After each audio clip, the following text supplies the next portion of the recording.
வணக்கம். நம்ம இன்னைக்கு இந்த வீடியோவில் ஒரு சூப்பரான மட்டன் கிரேவி தான் பார்க்க போகிறோம்.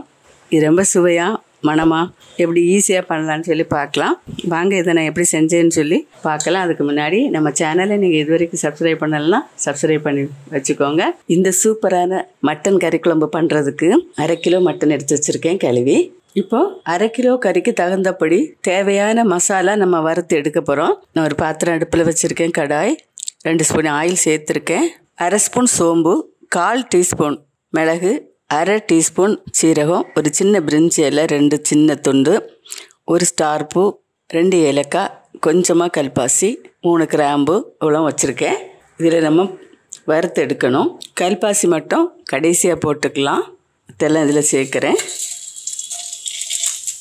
7 காஞ்ச மிளகாய் எடுத்திருக்கேன். சின்ன சைஸு தான், ஆனால் இது ரொம்ப காரமாக இருக்கும்.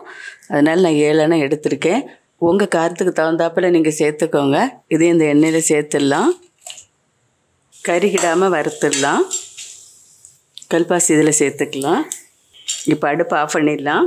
2 டீஸ்பூன் மல்லித்தூள் சேர்க்குறேன். அடுப்பு ஆஃப் பண்ணிட்டு தான் சேர்க்கணும்.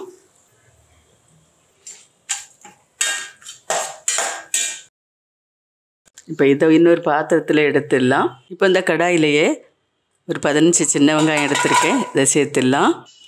1 இன்ச் அளவு இஞ்சி, ஒரு 5 பல் பூண்டு இதையும் இதுக்குள்ளே சேர்த்துடலாம்.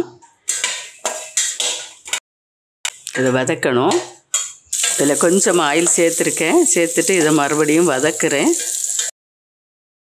வெங்காயம், இஞ்சி, பூண்டு எல்லாம் கொஞ்சம் பச்சை வாசம் போகணும். கண்ணாடி பதம் வர வர இதை நம்ம கொஞ்சம் வதக்கி எடுத்துக்கலாம்.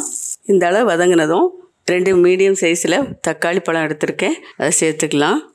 1 கைப்பிடி அளவு தேங்காய், அதையும் இதோடு சேர்த்துருவோம். இதையும் சேர்த்து வதக்கிடலாம். இது இந்த அளவு வதங்கின போதும் ஆஃப் பண்ணிடலாம். ஃபஸ்ட்டில் நம்ம வத்தல் அது கூட கொஞ்சமாக பட்டை சேர்க்குறேன். இதை சேர்த்து நல்லா பொடிச்சிடலாம்.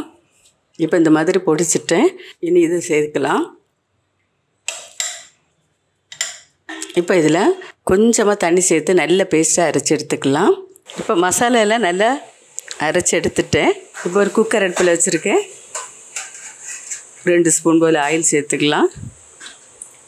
கொஞ்சம் சோம்பு போட்டுடலாம். கொஞ்சம் கருவேப்பிலை, 4-5 சின்ன வெங்காயத்தை சேர்த்துக்கிடுவோம். இதில் 2 பச்சை மிளகாய் சேர்த்துடலாம்.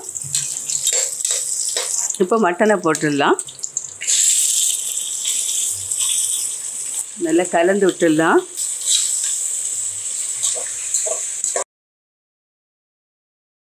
இப்போ இது கூட கொஞ்சம் மஞ்சத்தூள் சேர்த்து உப்பும் சேர்த்து வதக்கிடலாம்.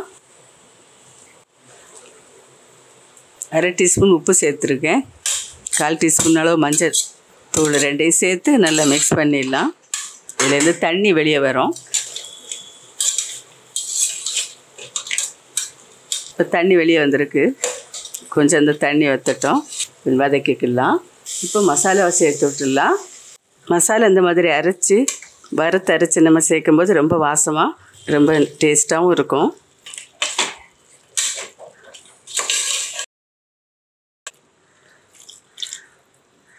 குழம்புக்கு தேவையான தண்ணியை சேர்த்து விட்டுடலாம். இப்போ குழம்பு கொதிச்சிட்டு இருக்கு. 1/2 டீஸ்பூன் உப்பு சேர்க்குறேன். கொஞ்சம் மல்லி இலை சேர்க்குறேன்.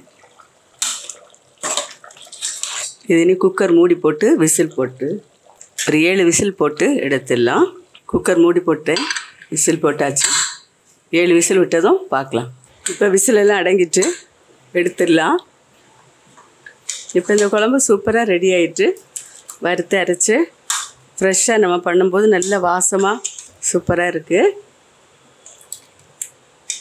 இப்போ இன்னொரு பாத்திரத்தில் மாற்றிக்கலாம். குழம்புக்கு இன்னும் தண்ணி குறைவாக வைக்கணும்னா வச்சுக்கலாம். நான் கொஞ்சம் கூடுதலாக தான் வச்சுருந்தேன். இவ்வளோதான், சூப்பராக ரெடி ஆகிட்டு. மறுபடியும் ஒரு நல்ல ரெசிபியோடு நான் உங்களை சந்திக்கிறேன். இந்த ரெசிபி சாதத்துக்கு சூப்பராக இருக்கும். இட்லி, தோசை எல்லாத்துக்குமே சூப்பராக இருக்கும். நீங்கள் ஒரு தடவை ட்ரை பண்ணி பாருங்கள். மறுபடியும் ஒரு நல்ல ரெசிபியோடு நான் உங்களை சந்திக்கிறேன். மறக்காமல் லைக் பண்ணுங்கள், கமெண்ட் பண்ணுங்கள், சப்ஸ்கிரைப் பண்ணுங்கள். நன்றி. God bless you. நான் சாதம் போட்டு சாப்பிட போகிறேன்.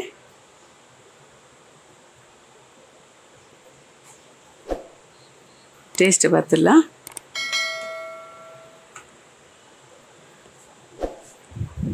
ரொம்ப டேஸ்ட்டாக இருக்குது.